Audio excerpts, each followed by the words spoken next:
came down in the dead of night. No roar, no blazing light. A black vessel, darker than stone, more still than death itself, landed slowly on the promontory as if it hovered between two heartbeats.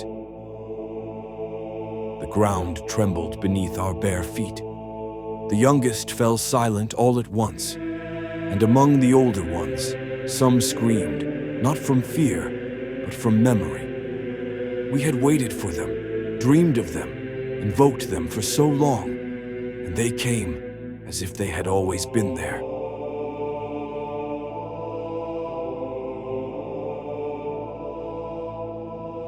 Their silhouettes broke the night. Armor black as polished obsidian, inlaid with soft blue pulses like slowed heartbeats.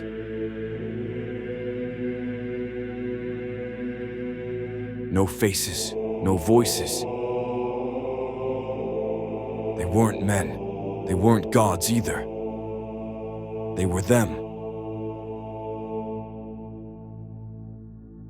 And we, standing before them, rose in unison, not out of faith, but necessity, because the hour had come. They brought us to the circular hall. 500, perhaps more, a whole generation. Children trapped in hardened bodies, survivors. There were no guards, no chains. Order needed no weapons. A serf entered, old, face marked with iron, eyes dulled to gray. He held a slate he read from without ever lifting his gaze. You will be judged. The angels do not speak. Your souls will speak for you. The trial had no beginning. It had already begun. It lived in our gestures, in our silences, in the way some stared at the floor, while others searched for exits. It had started the day we fled, the day we let our childhood world burn. It continued here, and no one would tell us when or if it would end.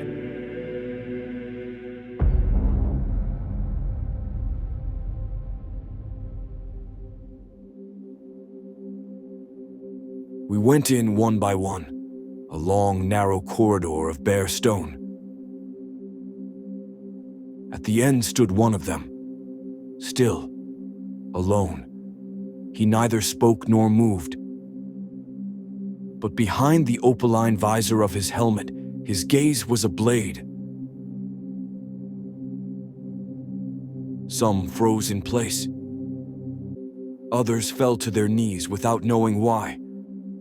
A few turned back, as if their very skin refused to carry them forward. One of them, I remember, collapsed without a cry. Servitors dragged him away, without care. He was never seen again. It wasn't a test, it was a mirror. And with some mirrors, it's not the reflection that terrifies, but what it reveals that we had hoped to forget. When my turn came, I walked forward without trembling. For the first time, I felt what it meant to be weighed without being touched. He didn't judge me. He simply saw me. And I saw, in return, the cold abyss of his certainty.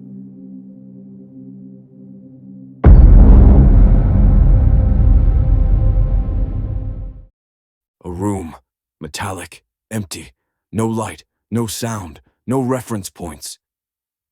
24 hours, or maybe more, or less. Time dissolved. You entered alone. You came out changed. In that darkness, memories rose like drowned beasts.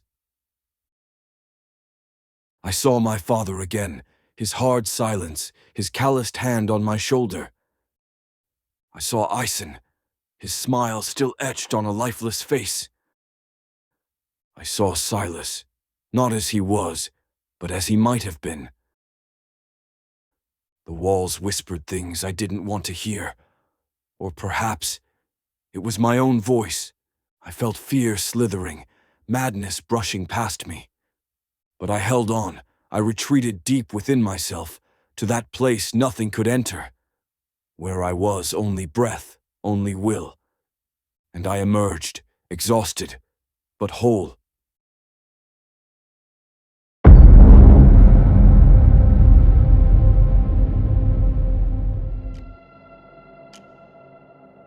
A white room, too white, without shadows. In the center, suspended by black cables, floated a body. Neither human, nor beast, nor machine. Something in between. Its nerves pulsed like the strings of unknown instruments. Symbols danced across its surface like living script. We had to understand. Extract a key, but without violence, without words, without error. Some rushed in, others froze. I stepped forward slowly. I watched, listened, not to the body, but to myself. And the answer came, calm certainty. Gaul screamed. He tore the flesh, ripped out a pulsing organ, and everything collapsed. Servitors came. He resisted. They sedated him, carried him away. It wasn't about defeating. It was about understanding.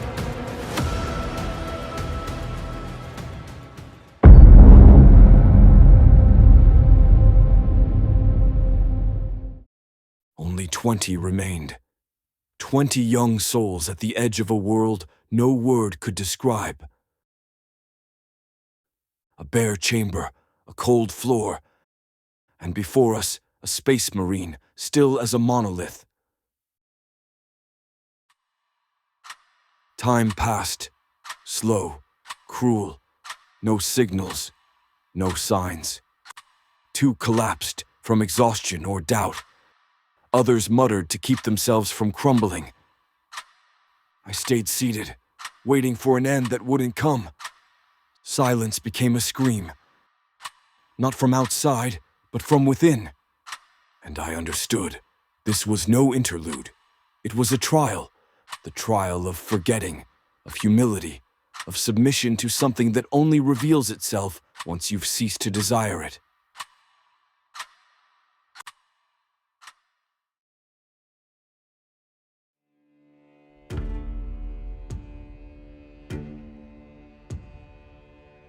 The arena, circular, bare, cold, no spectators, no announcement. The serf stepped forward and intoned, as if reciting an ancient litany. Only those who dominate shall endure. We were split into groups of 3. Tancred was placed in another circle. I saw him from afar. His gaze was fixed. He did not seek mine. I stood with 2 I barely knew.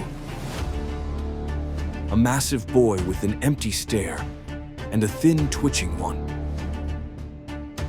When the trial began, I did not move. The strong one lunged at the weaker. I intervened. I was wounded, but I did not strike to kill. I endured. I fell, but I did not become like them. From afar, I saw Tancred. He had prevailed, silent, composed. He was ready. Me, perhaps I was ready for something else. The names were called, in a tongue only the chosen could understand. One by one, they stepped forward.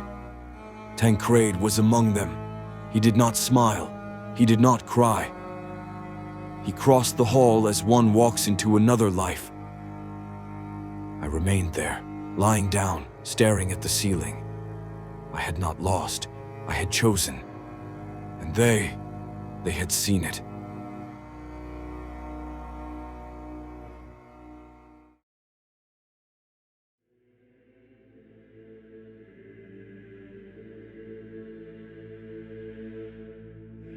"43 years later, the moon of Tethys, Acheron, a frozen world, silent, scoured by solar winds. There rises the stronghold of the Fratres Abyssi, carved into the black rock like a cathedral of war, lost to time. Beneath its surface, endless tunnels, mechanical forges, chapels void of light. Each day begins in smoke and chants. Servitors glide slowly through sacred banners. The mastery of flesh begins with the submission of the soul. Silence rules beneath the statues. The eyes of the dead watch over the living. No one speaks their names. They have become legend. In the fortress's depths, the forges never rest. Each spark feeds the war to come. Arming is a rite, effort, a prayer. In the shadowed naves, voiceless figures clean and repair. Not quite living, not quite dead, they uphold the cult's eternity. Even the dust here is sacred.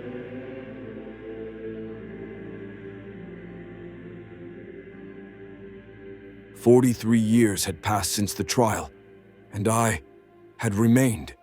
Not chosen, not dead, just transformed. A body, a function. Servitor, half man, half forgotten, but still conscious. Enough to remember, too much to return." That day he passed by, him alone, Tancred, clad in black armor, the trident of the chapter emblazoned on his chest. He walked in silence, surrounded by serfs.